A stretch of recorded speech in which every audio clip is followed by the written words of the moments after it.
Good morning. This is Dylan Jovine from Behind the Markets. Happy Friday. Today is the 29th. I hope your Thanksgiving was wonderful, or at least not too painful, dealing with all that family. Today I wanted to talk about Ray Dalio, billionaire investor, Bridgewater Associates, worth about $15 billion, and really an astute observer of global affairs. He just posted a video, and you could check this video out in LinkedIn. But basically what he's talking about is what to expect from the Trump administration. I think he gets it mostly right.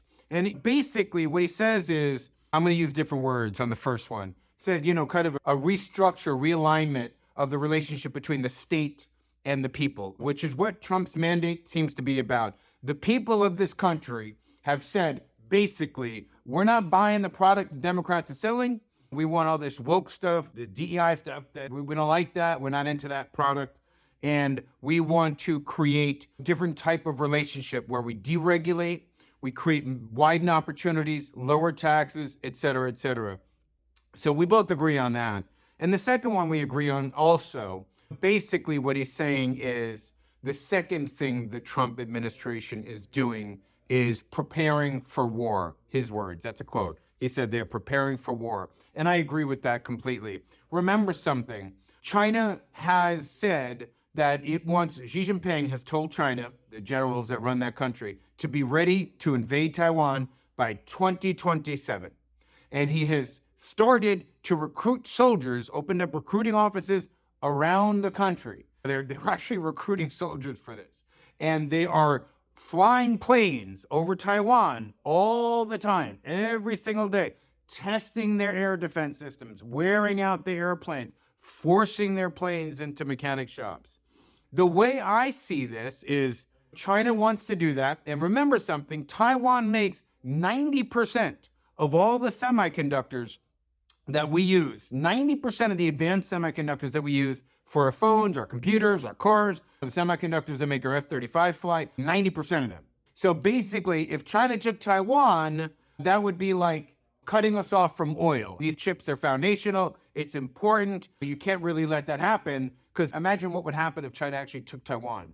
So what would happen is China would block out all the chips, would begin sending those advanced semiconductors to its companies, its country, and basically block out anybody else who didn't pay tribute to it or accept its fait accompli. That's really not an option for us. That's just not an option for us. It's a national security issue. You can tell by the way Trump is making his moves that we're focused on outgrowing, as the Treasury Secretary, the elect Treasury Secretary, Scott Bessent said, we're trying to outgrow the debt problem we have. So reduce our spending and encourage growth through deregulation on one hand, and on the other hand, we are preparing for war. And you can tell by the moves that we're making. We talked about this the other day. Who is in operational control of the Pentagon, who Trump is considering for that?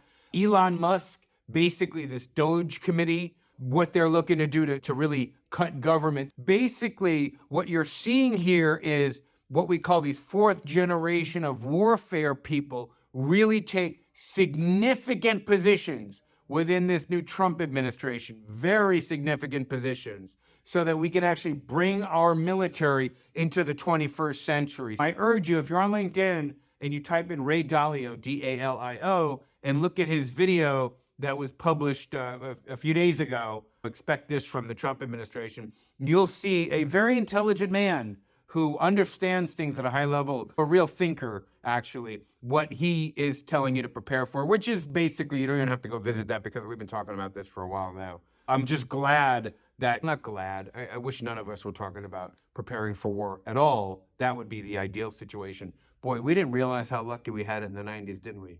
My goodness, I certainly didn't. The 90s were great. Peacetime, the Berlin Wall fell down, Russia did that thing, and we were just this dynamic superpower, as the French called us, a hyperpower for a period of time. There were no competitors, but that all changed after 9/11. And certainly since then, the world has entered a new cycle of war with the rise of China. Anyway, that's all I have for you today. I hope you have a lovely weekend.